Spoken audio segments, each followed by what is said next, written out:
Take my... Okay, sorry, I was too into it. Okay. Okay.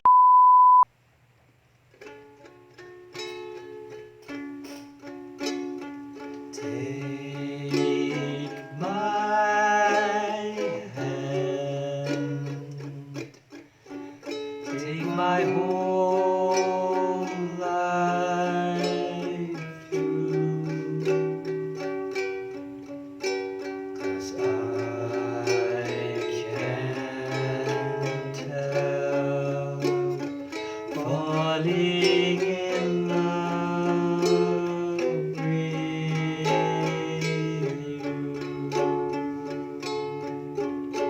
'cause I can't help falling in love with you.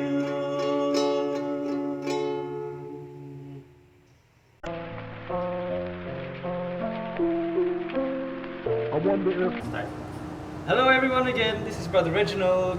Hello everybody, again this is Brother Robert. We hope you enjoyed the little musical segment that we did before, and there's a reason why we did it. We've got some new updates about the channel. The sound hopefully has improved. We have new microphones already. And if you had been paying attention to the title card, you would have noticed a little change. We already have a new title. Brownie time! So, yay! welcome to Brownie Time. But just to give you all of you an update, now on the channel we have things planned for Friday, Saturday and Sunday. So Friday will be our musical segment, our music healing moment. Saturday is the Brownie time. Sunday, which you will see tomorrow, we will have a brand new segment called One de la Cruz on the... We have had some really wonderful comments from all of you, so thank you very much. Remember to like, subscribe, tell all your friends about it and comment as well. Yeah. Your comments really help us to plan for future episodes. We're celebrating Good Shepherd Sunday tomorrow, so today our theme will be on vocation, religious vocation. Today's guest, Special guest. He came all the way from Vietnam. we'd like to welcome the flower of Vietnam, Brother Paul An. Flower of Vietnam. Hey! Hello everyone, I am Brother Paul. I'm from Vietnam. Thank you, Brother Paul, for coming onto our show. So for the information of everyone, he's my batchmate. I can't do anything about it. We've been together for how many years already? Bro? 3 years. So we had a comment from one of you viewers out there for us to explain our habit. And so that's right, we're here today to explain the habit. Most of the time you will see us in the brown. In the latest constitutions, there is no mention of what makes up the habit. It just says the discalced friars will wear habits. But thankfully, we have contacts everywhere around in the world. I'd like to give a shout out to my batchmate in the novitiate, Brother Bartolo, who managed to do some research in the Theresianum. Apparently, in the Manual for Lay Brothers published in 1933, the lay brothers changed their habit. They used to have their own habit. Now they wear the habit that is the same throughout the order. In this Manual of the Lay Brothers, it explains what is the habit, what are the parts of the habit. With the wonders of editing, we will show you now parts of the habit and how it's worn. The basic part of the habit is this, the tunic. It's just like a cassock or sotana or sotan with a belt. Brother has lost a lot of weight. He's very ascetical. On the belt, we also have our habit rosary. So I think all of us have our habit rosaries. So the habit rosary is also mentioned in the manual of 1933. And then the next part of the habit, we have what we're most known for, the brown scapular. Its historical origin is the work apron of the monks. So, wow! Finally, the last part of the habit is the capuche, the famous hood that we all have.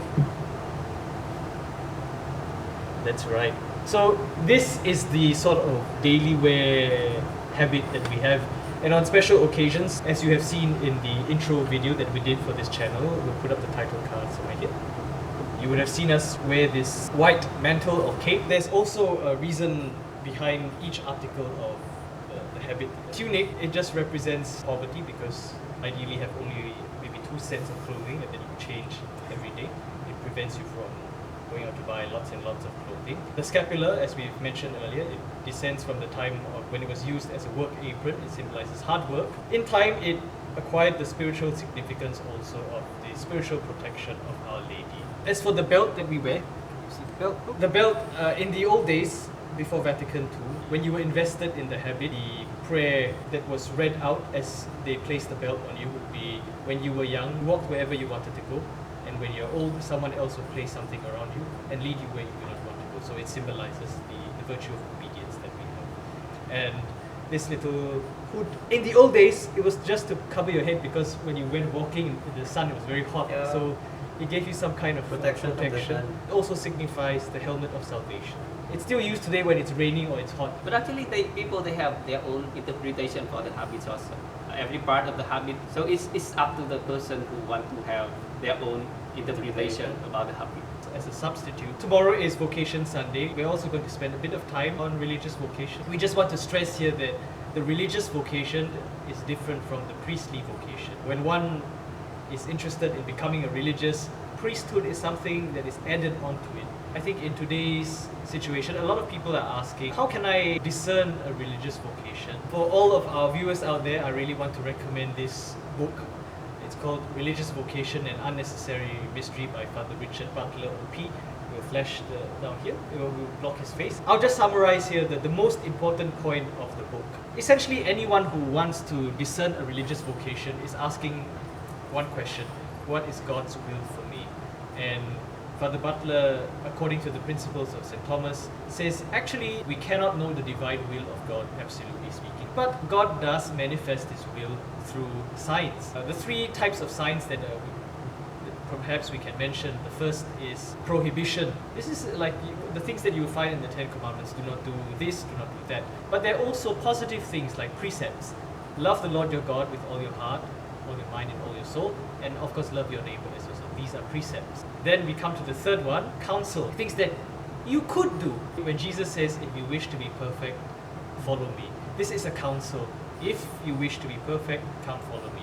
Those who are willing to take up this challenge of walking the road of perfection, come follow me. I wish I had read this book early on in my discernment journey. That would have saved me a lot of time asking the right questions instead of asking the wrong questions.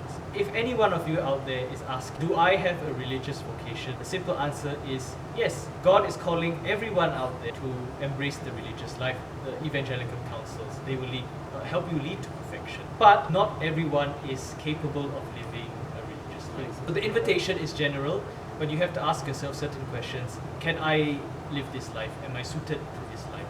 And this is what you should be discerning about. Am I suitable for such and such a congregation? So the process of discernment, there are three elements. First is from God. The second from ourselves. The third one is from the church. The church will decide whether you are suitable to this goal or not. In the process of evaluation, we have this kind of experience about the decision of the church in our vocation already. So like for those who are like discerning, do you think is it really important to have a spiritual director? I think you should have a spiritual director. You cannot go on this journey alone. It's really good to have someone who has traveled on that track you are also traveling to. I mean, you're deciding to travel, and they're really helpful. One of the saddest things I've seen is also that a child in a family wants to pursue a religious vocation, but his parents tell him no. Do not worry, parents who are out there who are watching this, do not worry that you'll be losing your child. You are not losing anything. In fact, you gain more children. When people usually ask me about religious discernment, I like to compare it with falling in love. I've heard people refer to people who were always discerning but never make any decision. We call them the OPD, Order of Perpetual Discerners. They're always discerning, but they never make a commitment to anything. If you see someone you like and you want to ask this person out, you don't go for 1,000 retreats to decide whether you should ask the person out. I think you should apply this same principle to religious life. If you think you like this sort of life, what you should do is go and make inquiries, make concrete steps, and sign up. Then it's like going out with the person. Yeah. You will really know what is life like in the congregation. For me, there's this quotation that I really like from one of my favorite books, Pride and Prejudice. And there's one scene where Lizzie is asking Darcy how he fell in love with her. And Darcy has this wonderful quote. He says, I cannot fix on the hour or the spot or the look or the words which laid the foundation it is too long ago. I was in the middle before I knew I had begun. I think it is the same for all of us. In the faith journey, you fall in love with the living God. You don't even know how it began. It reaches a point where life no longer has the same flavor. Go out and write your own vocation story. Make the bold step of making inquiries in your vocation director. Put your name on the dotted line. God will not leave you wanting. He will always bless you. If you have any more questions about discernment and what it's like in religious life, we will have more episodes like this. So feel free to leave your comments below and we will get back to them. Okay, so that's all the time we have for today. We thank Brother Paul for coming on today. Thank you, brothers, for inviting me. Thank you. I hope you enjoyed Everyone, I hope you enjoyed, yes, our conversation and our topic today. We hope to see you next time. Remember to like, comment, subscribe, and Let us pray. Bye. See you. I wonder if I